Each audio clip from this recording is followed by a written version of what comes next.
ये सियासी अच्छा राकेश, जो खासतौर आपने पे लाइव जब तक तस्वीरें हमें शपथ नहीं दिखाई हो थी, जाता वो है लाइव तब तक तस्वीरें अब हमें फुल फ्रेम मिल रही हैं और ये प्रधानमंत्री नरेंद्र मोदी का काफिला आगे बढ़ता हुआ।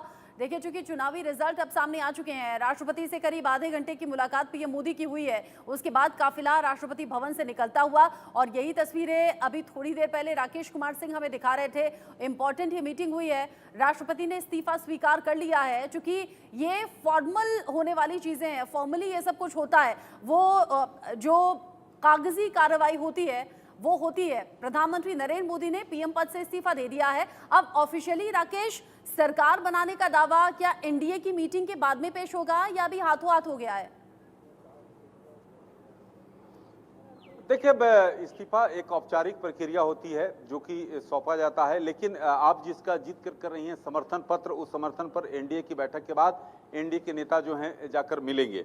लेकिन आपको याद दिलाना चाहूंगा कि 17वीं लोकसभा का कार्यकाल जो है 16 जून को समाप्त हो रहा है और जो प्रधानमंत्री नरेंद्र मोदी जो शपथ अब तक लिया है उन्होंने, 2014 की बात करें जब एनडीए सरकार बनी थी तब 10 दिन बाद प्रधानमंत्री मोदी ने पीएम पद की शपथ ग्रहण किया था। 2019 में 7 दिन के बाद प्रधानमंत्री पद की शपथ ली थी और जो सूत्रों से हमें जानकारी मिल रही है 2024 की बात, तो प्रधानमंत्री तीसरी बार जो है 4 दिन बाद यानी 8 तारीख को शपथ ले सकते हैं। तो ये तमाम राकेश आप बार बार प्रधानमंत्री कह रहे हैं, लेकिन अब प्रधानमंत्री फिलहाल नहीं है, अब निवर्तमान प्रधानमंत्री कह सकते हैं उन्हें, क्योंकि अभी इस्तीफा दे दिया है प्रधानमंत्री ने, निवर्तमान प्रधानमंत्री नरेंद्र मोदी ने।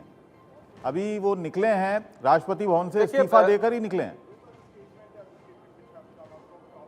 देखिए, अब जैसा कि अबुल जानते हैं कि राष्ट्रपति को इस्तीफा दिया जाता है, उसके बाद राष्ट्रपति कहते हैं कि जब तक जो नई व्यवस्था जब तक स्थापित नहीं तब तक आप बने रहेंगे। तो ऐसी स्थिति में प्रधानमंत्री नरेंद्र मोदी अब जो है 7 LKM के लिए निकल चुके हैं राष्ट्रपति भवन से और उसके बाद 4 बजे जो है एनडीए की बैठक हो रही है। एनडीए के नेता लगातार यहाँ पर, चलिए ये तो बैठकों की बात हो गई और जो सियासी जोड़-तोड़ राकेश हो रहा है उसकी बात हो गई। मैं वैचारिक प्रतिबद्धता पर आता हूं। चंद्रबाबू नायडू के साथ, नीतीश कुमार के साथ अगर गठबंधन हो भी जाएगा तब कैसे सरकार चलेगी, क्योंकि पूरा इलेक्शन हमने देखा मुस्लिम आरक्षण, हिंदू मुसलमान, मंदिर मस्जिद, और हमने ये भी देखा कि चंद्रबाबू नायडू हिमायती रहे हैं मुस्लिम आरक्षण के, पहल के हिमायती रहे हैं।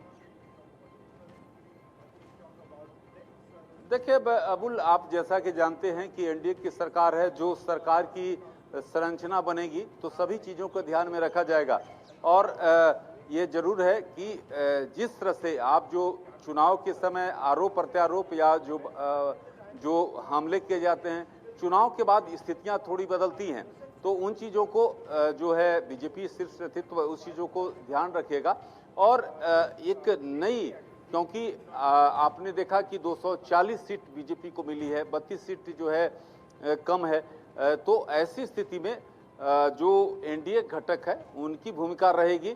अब ये देखना महत्वपूर्ण है क्योंकि 292 का एनडीए का है, लेकिन सूत्रों से हमें जानकारी जो मिल रही है कि ये संख्या जो समर्थन पत्र राष्ट्रपति को सौंपा जाएगा तो ये संख्या जो है इसमें कई एड ऑन होंगे।